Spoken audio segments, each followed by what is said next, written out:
Hello, അപ്പോൾ എല്ലാവർക്കും നമസ്കാരം. അപ്പോൾ നമുക്കൊരു പൊറോട്ടൻ്റെ റെസിപ്പി നോക്കിയാലോ.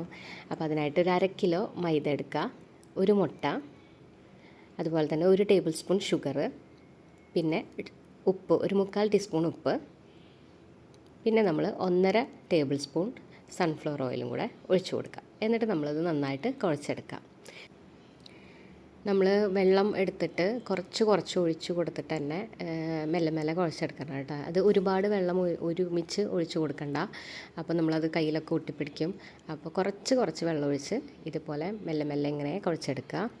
നല്ല സോഫ്റ്റായിട്ട് തന്നെ കുഴച്ചെടുക്കണം. പിന്നെ നമ്മൾ ലാസ്റ്റിലായി വരുമ്പോൾ കുറച്ച് കൈയൊന്ന് നനയാൻ വേണ്ടി മാത്രം വെള്ളം എടുത്താൽ മതി. ഒന്ന് ജസ്റ്റ് ഒന്ന് നനച്ചിട്ട് പിന്നെയും അങ്ങനെ കുഴച്ച് നോക്കാം. അപ്പോൾ ഇതേപോലെ സോഫ്റ്റായിട്ട് കിട്ടും കേട്ടോ. ഇതേപോലെ നന്നായിട്ട് സോഫ്റ്റായി കുഴച്ചെടുത്തതിന് ശേഷം കുറച്ച് സൺഫ്ലവർ ഓയിലും കൂടെ ആക്കി കൊടുത്ത് നമ്മൾ ഒരു 4 മണിക്കൂർ അടച്ചു വയ്ക്കാം. അപ്പോൾ നമ്മുടെ ഉച്ചക്കലത്തെ പരിപാടിയൊക്കെ കഴിഞ്ഞിട്ട് ഇത് കുഴച്ച് വെച്ചാൽ മതി. അപ്പോൾ എളുപ്പമുണ്ട്. അപ്പോൾ ഒരു 4 മണിക്കൂർ കഴിഞ്ഞതിന് ശേഷം നമ്മളത് എടുക്കുക. ഇപ്പം നല്ല സോഫ്റ്റായിട്ടുണ്ടാവും. നമ്മൾ നോക്കുമ്പോൾ കുറച്ചും കൂടെ സോഫ്റ്റായിട്ടുണ്ടാവും. അപ്പോൾ നമ്മളതൊരു ബോൾസാക്കി മാറ്റി വയ്ക്കുക. ഒരു 10 ബോൾ കിട്ടും. ഒരു 1/2 കിലോ മൈദ ആണെങ്കിൽ എടുത്തതെന്ന് വെച്ചിട്ടുണ്ടെങ്കിൽ നമുക്കൊരു 10 ചെറിയ ബോളായിട്ട് എടുക്കും. ഇനി നിങ്ങൾക്ക് വലുത് വേണം എന്നുണ്ടെങ്കിൽ വലുതാക്കി ബോളിൻ്റെ വലിപ്പം കൂട്ടാം. പിന്നെ നമ്മൾ ചപ്പാത്തി പരത്തുന്ന പോലെ തന്നെ പരത്തുക.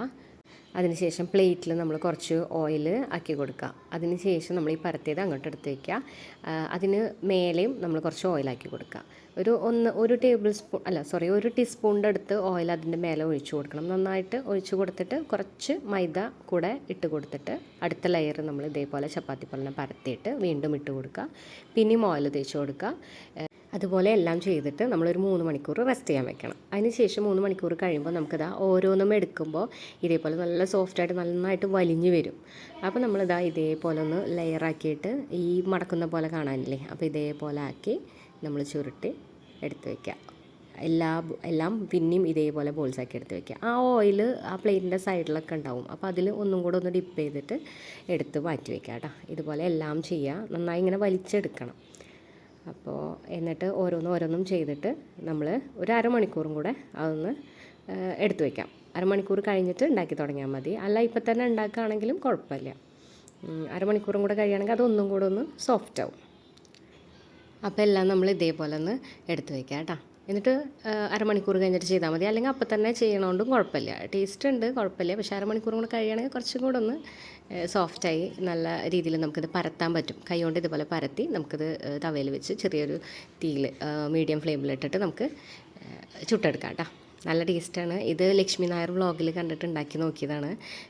അടിപൊളിയാണ്. ബാക്കി കുറേ റെസിപ്പി ട്രൈ ചെയ്തിട്ടുണ്ടെങ്കിലും ഇത് നല്ല ടേസ്റ്റും തോന്നി. അതുപോലെ തന്നെ നമുക്ക് എളുപ്പമുണ്ട് ഉണ്ടാക്കാൻ.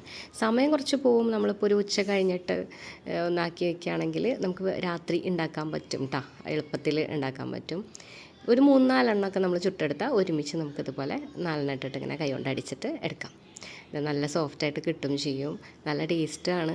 അപ്പോൾ ഇതുവരെ ട്രൈ ചെയ്യാത്തവരൊന്ന് ട്രൈ ചെയ്ത് നോക്കാം. അപ്പോൾ ഇത്രയേ ഉള്ളൂ. Thank you.